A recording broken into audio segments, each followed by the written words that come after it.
ECL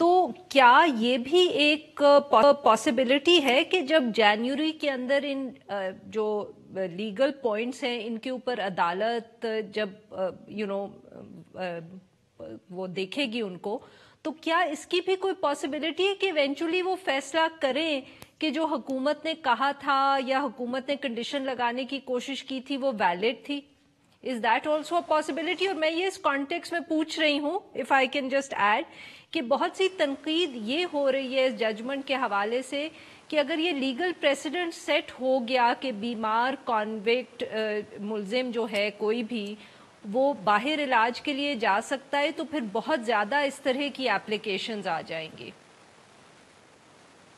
یہ جی ممکن ہے، بالکل ممکن ہے کہ فیصلہ حتمی جب وہ سنائیں تو ممکن ہے کہ وہ فیصلہ کریں کہ حکومت کو اختیار ہے کہ شرائط لگائیں، یا یہ بھی فیصلہ آ سکتا ہے کہ حکومت کو اختیار نہیں ہے۔ یعنی اس وقت قانونی سوال یہ نہیں ہے کہ میاں صاحب باہر جائیں یا نہ جائیں، قانونی سوال یہ ہے کہ ECL قانون کے تحت حکومت کیا کوئی شرط لگا سکتی ہے یا نہیں لگا سکتی۔ تو یہ فیصلہ جب آئے گا فائنل، یہ جنوری میں انہوں نے رکھا ہے، لیکن جنوری کی تاریخ سے پہلے کیونکہ 1 مہینے کی مہلت دی گئی ہے، تو 1 مہینے کے بعد اگر میاں صاحب کی طبیعت اچھی ہوگی تو واپس آ جائیں گے، تو اس جو ماحول ہے وہ بدل جائے گا۔ دوسرا یہ ہے کہ میاں صاحب کو جو ضمانت دی گئی ہے وہ بھی 2 مہینے کی ہے، اور میرا خیال میں جنوری تک، کیونکہ یہ جنوری کی آخر میں رکھا گیا ہے، وہ ضمانت کی مہلت بھی اس سے پہلے ختم ہو جائے گی۔ تو لہٰذا اس سے پہلے کچھ لیگل ڈیولپمنٹس ہوں گی، یا وہ واپس آ جائیں گے یا پھر ہائی کورٹ میں درخواست دی جائے گی توسیع کی ان کی بیماری کی بنیاد پہ، اور یہ واقعات ایسے ہیں جس کا اس وقت کچھ کہا نہیں جا سکتا، وقت آنے پہ اس پہ فیصلہ ہوگا۔ سر شائق عثمانی صاحب نے بھی ہمیں جوائن کر لیا، ہمارے ساتھ اب موجود ہیں جسٹس ریٹائرڈ شائق عثمانی صاحب جو ایک سینئر ماہر قانون دان ہے۔ ویلکم ٹو دا شو سر۔ جی شائق صاحب، تو جو ہم بات کر رہے تھے ابھی، جو یہ لاہور ہائی کورٹ کا آرڈر آیا ہے نواز شریف صاحب کے حوالے سے، جو انہوں نے سفر کرنا ہے اپنے علاج کے لیے، حکومت کی طرف سے یہ موقف سامنے آیا ہے کہ جو انہوں نے ایک انڈیمنٹی بانڈ کی کنڈیشن لگانے کی کوشش کی تھی، جو ہائی کورٹ کا آرڈر ہے وہ اس انڈیمنٹی بانڈ سے بھی زیادہ سخت ہے۔ کیا آپ اس سے اگری کریں گے؟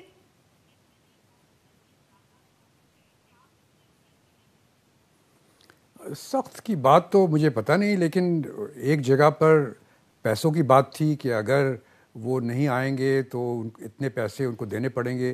دوسری جگہ یہ ہے کہ اگر وہ نہیں آئیں گے تو ان کے خلاف کورٹ کارروائی کرے گی کنٹیمپٹ آف کورٹ کی پروسیڈنگز میں۔ تو یہ دونوں میں بڑا فرق ہے۔ اگر آپ پیسے کو زیادہ سخت سمجھتے ہیں تو وہ سخت تھا، اگر یہ اس کو زیادہ سمجھتے ہیں یہ سخت تھا۔ یہ تو پرسیپشن کی بات ہے، لیکن بعض صورت کنڈیشن دونوں جگہ پر ہے، لیکن ایک جگہ پہ کنڈیشن پیسوں کی ہے جس سے کہ سیاسی فائدہ ہونا تھا، دوسری جگہ پہ کنڈیشن پیسوں کی نہیں ہے تو اس سے کوئی سیاسی ایڈوانٹیج گورنمنٹ کو نہیں مل رہا۔ جی وسیم صاحب، یہ آرڈر تو ایک طرف ہو گیا، آج جو وزیر اعظم صاحب نے عدالتی سسٹم کے حوالے سے بات کی ہے اور پھر جو انہوں نے اپیل کی ہے موجودہ چیف جسٹس کو اور آنے والے چیف جسٹس کو، آپ اس کو کس طرح دیکھ رہے ہیں؟ میرے خیال میں جی وہ کیونکہ ایک تقریر ہے، اس کا پس منظر بھی سیاسی ہے، اور میرے خیال میں ان کے سامنے اس وقت یہی کیسز ہے۔ اصل مسئلہ جو ہے وہ یہ ہے کہ پاکستان کی عدالتوں میں لاکھوں کیسز ہیں، اور ہمارا عدالتی نظام جو ہے اس پہ بہت بوجھ ہے، اور اصل مسئلہ یہ ہے کہ غریب آدمی کے لیے حصول انصاف مشکل ہے، وہاں پہ مہنگا بھی ہے، وقت بھی لگتا ہے، اور جو طریقہ کار ہے اس میں بہت پیسے ضائع ہوتے ہیں، پیسے لگتے ہیں۔ تو اس چیز کو دیکھنے کی ضرورت ہے۔ میرے خیال میں یہ کہنا ہے کہ امیر کے لیے اور ہے، غریب کے لیے اور ہے، یہ میرے خیال ایک کیس کے تناظر میں بات کر رہے ہیں، مجموعی طور پہ مسئلے کچھ اور ہیں جس کی طرف توجہ دینے کی ضرورت ہے۔ جی شائق عثمانی صاحب، آپ نے وسیم صاحب کی بات سنی ہوگی، مگر کیا آپ کیا سوچ رہے ہیں یا کس طرح دیکھ رہے ہیں جو وزیر اعظم عمران خان صاحب کے آج کامنٹس تھے، جن سے بیسکلی وہ یہ کہنے کی کوشش کر رہے تھے، یا ایٹ لیسٹ دیکھنے والوں کو یہی سمجھ آیا ہے کہ جو نواز شریف صاحب کے کیس میں فیصلہ ہوا ہے اس سے یہ لگتا ہے کہ ہمارے ملک کے اندر انصاف جو ہے وہ رچ اور پاورفل کے لیے فرق ہوتا ہے اور غریب آدمی کے لیے فرق ہوتا ہے؟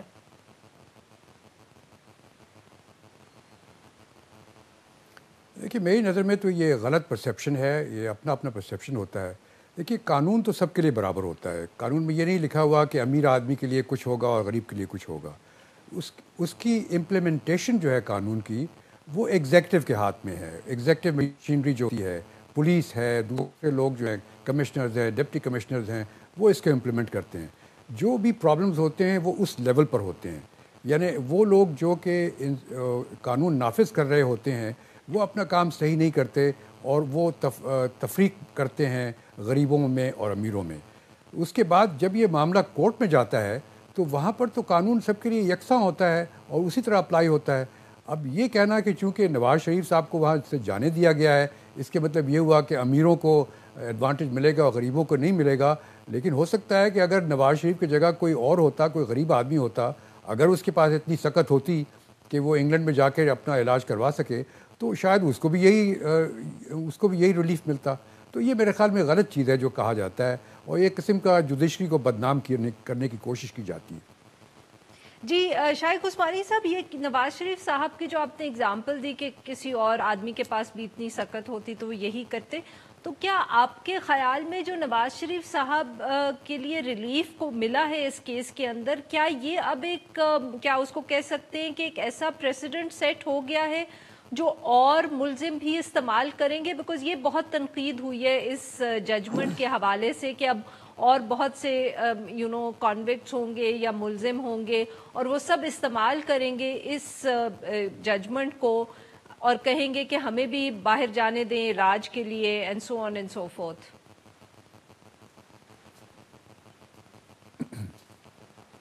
دیکھیے پہلی بات تو یہ ہے کہ یہ جو ججمنٹ ہے، یہ ججمنٹ نہیں، یہ قسم کا جو آرڈر ہے یہ کوئی فائنل آرڈر نہیں ہے اور یہ ایسا آرڈر نہیں ہے جس کو کہ پریسیڈنس تصور کیا جائے یا نظیر تصور کیا جائے. یہ تو ایک ٹیمپرری آرڈر ہے اور ایک قسم کا انٹرم آرڈر ہے. جب یہ بعد میں یہ فیصلہ کریں گے، اگر انہوں نے کیا بعد میں فیصلہ، اگر نواز شریف واپس نہیں آئے اور پھر انہوں نے دوبارہ اس کی ہیئرنگ کی اور فیصلہ کیا تو وہ یقیناً نظیر بن سکتا ہے. لیکن بات دیکھیے نظیر کی بات نہیں ہے، یہاں پر تو ہیومینیٹیرین کنسیڈریشن کی بات ہے اور ہماری کورٹس ہمیشہ ہیومینیٹیرین کنسیڈریشن میں ہر ایک کو ریلیف دینے کے لیے تیار ہوتی ہیں اگر وہ ثابت کر سکے کہ یقیناً یہ ہیومینیٹیرین ریکوائرمنٹس ہیں اس کے لیے. تو یہ کہنا کہ صرف اس وجہ سے ہوا ہے چونکہ نواز شریف صاحب تھے تو میرے خیال میں یہ ناانصافی ہوگی. جی بہت بہت شکریہ شائق عثمانی صاحب آپ کا، بہت بہت وسیم سجاد صاحب آپ کا. ناظرین یہاں پہ لیں گے ایک چھوٹا سا بریک اور جب ہم بریک سے واپس آئیں گے تو ہم بات کریں گے ڈینگی کی، جس کی میڈیا رپورٹس کے مطابق تعداد کیسز کی اس سال پاکستان میں 50,000 کے قریب ہو گئی ہے. Stay with us. Welcome back. Programme کے اس حصے میں ہم بات کریں گے بڑھتے ہوئے ڈینگی کیسز کی. WHO کے جو تازہ ترین فگرز سامنے آئے ہیں اس کے مطابق 2019 کے اندر اب تک جو رجسٹرڈ ڈینگی کے کیسز ہیں ان کی تعداد تقریباً 50,000 ہو گئی ہے. ایکچوئل نمبر جو ہے وہ 49,587 ہے اور یہ ملکی تاریخ میں ایک ریکارڈ ہے. اس کے اندر اگر بریک ڈاؤن شہروں کے حوالے سے دیکھا جائے تو سب سے زیادہ کیسز جو ہیں وہ اسلام آباد اور دوسری طرف سندھ کا جو صوبہ ہے اس کے اندر ہیں. ایک طرف ایک شہر ہے، دوسری طرف صوبہ. 13,000 کیسز سے زائد دونوں جگہ پہ دیکھنے آئے ہیں. مگر جو ہلاکتیں ہوئی ہیں اس سال وہ ذرا قدرے کم ہے، وہ 80 سے کم ہے، 79 ہے. کمپیئر کرتے ہیں ہم فگرز 2011 سے، جو پچھلی دفعہ ایک بہت بڑا جب ہم نے رجحان دیکھا تھا ڈینگی کا، اس کے اندر 370 ہلاکتیں ہوئی تھیں جو کہ کافی ہائی ہیں compare to the number this year. مگر فرق یہ ہے کہ اس سال جو ڈینگی کے کیسز تھے وہ بہت کمپیریٹیولی کم تھے، وہ صرف 27,000 تھے. گزشتہ 8 برسوں کے اندر لگ یہ رہا تھا کہ جیسے ڈینگی کی جو یہ پھیلتا ہے اس کے اوپر ہم نے کافی حد تک قابو پا لیا ہے. اویئرنیس کیمپینز بھی چلتی تھیں، پھر ڈینگی اسپرے بھی ہوتا تھا جب سیزنل ضرورت ہوتی تھی، اور اس سے لگ یہ رہا تھا کہ شاید اس ایشو پہ کافی حد تک قابو پا لیا ہے.